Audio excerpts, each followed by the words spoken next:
క్రీస్తు నామంలో దేవుని పిల్లలందరికీ నా యొక్క హృదయపూర్వక వందనాలు తెలియజేస్తున్నాను.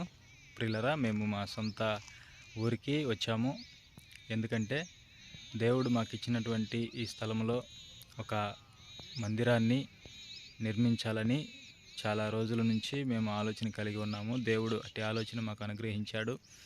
అందులో భాగంగా ఈరోజు మరి మందిరాన్ని ప్రారంభించడానికి, అంటే మాకున్నటువంటి పొలాన్ని కొలిచి అందులో మందిరాన్ని నిర్మించడానికి కావలసినటువంటి స్థలానికి మేము మార్కు పెట్టడం జరిగింది.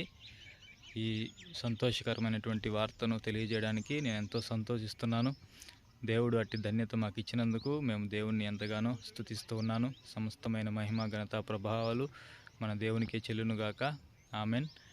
ప్రియులరా, మరి ఈ విషయాన్ని మీ అందరికీ తెలియజేయడానికి, మీ అందరితో పంచుకోవడానికి నేను ఎంతో సంతోషిస్తూ ఉన్నాను. మరి తప్పకుండా మీ అనుదిన ప్రార్థనలోను, వ్యక్తిగత ప్రార్థనలోను, కుటుంబ ప్రార్థనలోను, సంఘ ప్రార్థనలోను జ్ఞాపకం చేసుకోవాల్సిందిగా నేను నా హృదయపూర్వకంగా మిమ్మల్ని అందరినీ కూడా కోరుకుంటూ ఉన్నాను. ప్రియులరా, చూడండి, ఈరోజు ఉదయమే మార్కులు పెట్టుకోవడం జరిగింది.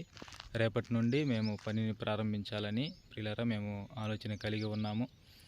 కాబట్టి ప్రతి విషయంలో కూడా దేవుడు మాకు తోడుగా ఉండి ముందుకు నడిపించాలని మీరందరూ కూడా ప్రార్థించాల్సిందిగా నా హృదయపూర్వకంగా నేను కోరుకుంటూ మరి నా మాటలు నేను ముగిస్తున్నాను. మరొకసారి మీ అందరికీ నా యొక్క హృదయపూర్వక వందనాలు తెలియజేస్తూ ఈ నా మాటలు ముగిస్తున్నాను.